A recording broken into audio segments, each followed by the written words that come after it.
The Chicago Bears just lost one of their most important defensive weapons at the worst possible time.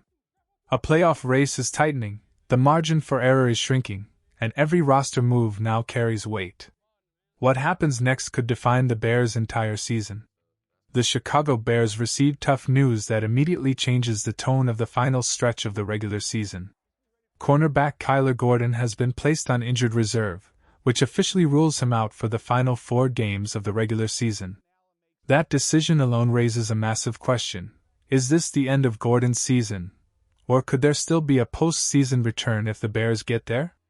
Placing a player on injured reserve is never done lightly, especially not one as impactful as Gordon.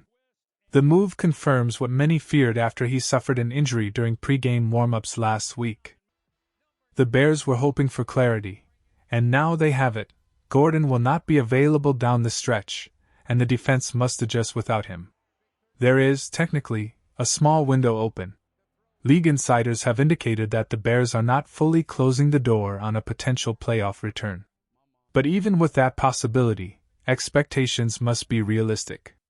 Gordon has played in only 3 games this season, and availability has been the biggest obstacle in what has otherwise been a highly promising career. Before we go further, if you follow the Bears closely and want clear, no-nonsense updates during this playoff push, now is the time to stay locked in.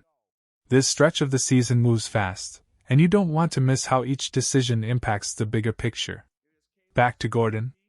When healthy, he is a difference maker, versatile, physical, and capable of playing multiple roles in the secondary. That versatility is exactly why the coaching staff spoke so highly of him earlier in the year. The issue has never been talent. It has been durability.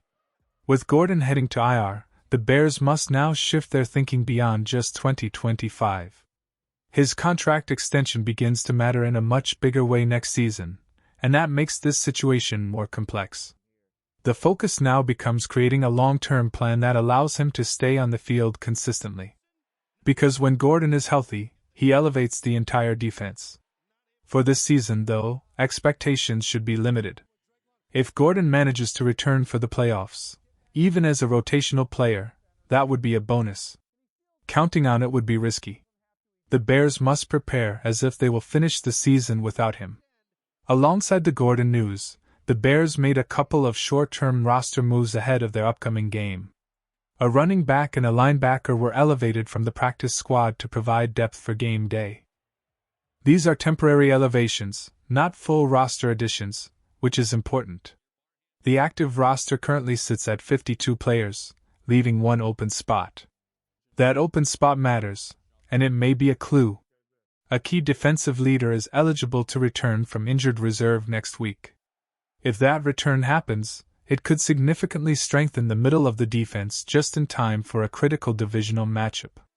It would be a short week with limited practice time, but even a limited presence could be impactful. This is a situation to monitor closely, because it could quietly become one of the most important developments of the season. With roster news settled for now, the Bears' focus turns fully to the immediate task ahead, winning games. And none is more important than the upcoming matchup against Cleveland. The Bears enter the week with 9 wins and 4 games remaining. The math is simple. To feel safe in the NFC playoff picture, they likely need at least 2 more wins, and this is the most manageable opportunity left on the schedule. Cleveland comes in with only 3 wins. The game is at home. The weather is expected to be brutal, freezing temperatures, heavy wind, and conditions that favor the more motivated, more physical team. Everything points toward this being a game the Bears must take care of. Losing wouldn't mathematically eliminate them, but it would dramatically complicate the path forward. It would force the Bears to win multiple games against elite competition down the stretch. Winning, on the other hand, eases the pressure and keeps control in their hands. The Bears' position in the NFC standings has been volatile. 1 win can move them to the top of the division. 1 loss can drop them several spots in the playoff race. That reality makes every result around the league just as important as what happens on the Bears' own field. This week, several key games across the NFC directly affect Chicago's chances. Anytime an NFC contender faces an AFC opponent, the Bears benefit from the AFC team pulling the upset. Losses by divisional rivals can swing momentum instantly.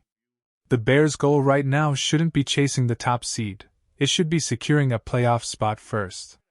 Once that's accomplished, everything else becomes a bonus. Creating separation from division rivals is more valuable than dreaming about home field advantage. If the Bears win and certain results fall their way, the division picture becomes much clearer. If they stumble, they'll be forced into scoreboard watching and pressure-packed matchups every single week. That's why this game matters so much.